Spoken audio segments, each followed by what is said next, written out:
جب کسان ہل چلاتا ہے اور فصل پکتی ہے تو چڑیاں آ کے اس فصل کو چگ جاتی ہیں، کچھ دانے اٹھا کے لے جاتی ہیں۔ تو روایت میں آتا ہے کہ وہ اٹھائے ہوئے جو دانے چڑیاں لے گئی ہیں، اللہ ان کو بھی اس کسان کے نامہ اعمال میں صدقے کے ثواب میں لکھتا ہے۔ تو یہ دین ہے ہمارا۔ ما وعدہ فی امرا فیا صدقہ، جو تم کمائی بیوی کو لا کے دیتے ہو، اس کے منہ میں رکھتے ہو، برگر کھلاتے ہو، تو بیوی کو جا کے تم جو چیز کھلاتے ہو لا کے، اور اس سے وہ خوش ہوتی ہے اور تمہیں بھی اس سے مسرت ہوتی ہے، تو فرمایا کہ وہ جو تم نے کمائی کر کے لقمہ لا کے بیوی کے منہ میں دیا اور وہ خوش ہوئی، تو فرمایا تمہارا وہ بھی نامہ اعمال میں صدقے کے کھاتے میں لکھا جائے گا۔ تمہارا دین تو کتنا آسان دین ہے، تمہارا دین تو اتنا اچھا دین ہے۔ صرف یہ ہے کہ نیت کے فرق سے میں نے کہا چور اور چوکیدار بنتا ہے، اس نیت کے قبلے کو درست کرنا ہے، اس لیے اس کو ثلث دین کہا گیا ہے، انما الاعمال بالنیات۔ تو ہم اس کے لیے جیتے ہیں، میری زندگی کا مقصد تیرے دین کی سرفرازی، میں اسی لیے مسلمان، میں اسی لیے نمازی، بات ختم۔ ہم بس اسی کے لیے جی رہے ہیں، اسی کا حکم ہے۔ اپنی اولاد کی اچھی تربیت کرو، ان کو دین کے سپاہی بنانا ہے، اس کو اللہ کے مطیع اور فرما بردار بندے بنانا ہے۔ اس کے لیے جو تم کوشش کر رہے ہو تو تمہارا یہ صدقہ لکھا جا رہا ہے۔ تم مجاہد فی سبیل اللہ ہو، تم اپنی اولاد کے لیے اس لیے کمائی کر رہے ہو کہ ان کو جو ہے وہ اللہ کا ایک مطیع بندہ بنانا ہے۔ تم اپنے ہمسایوں کے ساتھ اس لیے سلوک کر رہے ہو کہ ہمسائے ہیں اور اللہ رسول کا حکم ہے اور میں نے ہمسایوں کے ساتھ اچھا سلوک کرنا ہے۔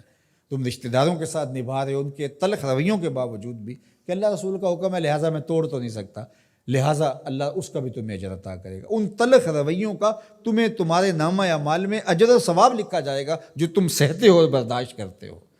تم سردی سہتے ہو، تم گرمی سہتے ہو، تم مشکلیں سہتے ہو، تو یہ ساری تمہارا دین ہے۔ چونکہ تمہارے دین کو اللہ نے بہت خوبصورت بنایا ہے، تمہارا دین اور تمہاری دنیا الگ نہیں ہے۔ ایک صحابی کو حضور نے دیکھا کہ وہ بہت کمزور تھا، تو فرمایا کہ تمہاری یہ کیا حالت ہے، تم اتنے کمزور ہو؟ اس نے کہا میں نے اللہ سے ایک دعا مانگی تھی، شاید وہ قبول ہوگی۔ فرمایا کیا ہوا؟ میں نے دعا مانگی تھی اللہ جو آخرت کے حصے کے دکھ ہیں وہ بھی دنیا پہ بھیج دے اور میری آخرت صاف ہونی چاہیے، تو شاید میری دعا قبول ہو گئی ہے، اور مجھے بہت ساری بیماریاں، دکھ اور اذیتیں ہیں جنہوں نے مجھے گھیر رکھا ہے۔ تو اس پر حضور خوش ہونے کی بجائے اسے ناراض ہو کے کہا کہ تو نے یہ کیوں کہا کہ آخرت کے حصے کے دکھ دنیا پہ آ جائیں؟ تو نے یہ کیوں نہیں کہا ربنا آتنا فی الدنیا حسنۃ وفی الآخرۃ حسنہ، اللہ مجھے اس جہاں میں بہتریاں دے دے، اس جہاں میں بہتریاں دے دے۔ تو یہ زندگی اچھی جئیں، اچھی سواری، اچھی بیوی اور کشادہ مکان، انسان کی خوش قسمتی سے، مسلمان کی، مومن کی خوش قسمتی سے بتایا گیا ہے۔ اچھا اللہ آپ کو گھر دے، اس میں آسودہ رہیں، اللہ آپ کو اچھی فرما بردار نیک صالحہ بیوی دے، بہت اچھی بات ہے۔ اللہ آپ کو اچھی گاڑی دے دے، تو اس میں کوئی گناہ نہیں ہے، کوئی برائی نہیں ہے، اچھی بات ہے۔ یہ نہیں ہے کہ دین یہ ہے کہ آپ اپنے تن کے کپڑے بھی اتار کے پھینک دیں اور سردی میں ننگے ہو کے بیٹھ جائیں، یہ کوئی دین ہے، یہ نہیں ہے۔ ہمارا دین کیا ہے؟ تمہاری نیت کا قبلہ درست ہو، تمہیں جو ملتا ہے تھوڑا ہے یا زیادہ اس پہ تم راضی ہو۔ تھوڑا ملے تو پھر بھی مالک تیری مرضی میں اس پہ راضی ہوں، اور زیادہ ملے مالک میں تیری مرضی پہ اور تیری عطا پہ راضی ہوں۔ تھوڑا ملے تو صبر کرے، زیادہ ملے تو بانٹنا شروع کر دے، بات ختم ہو گئی۔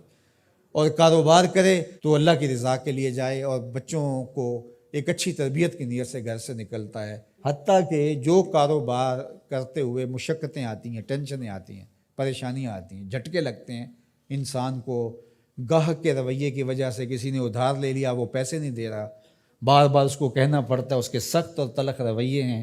یہ جو جھٹکے اور تکلیفیں اور جو ٹینشنیں آتی ہیں، اس تاجر کو اللہ کی جانب سے اس کا بھی ثواب عطا کیا جاتا ہے۔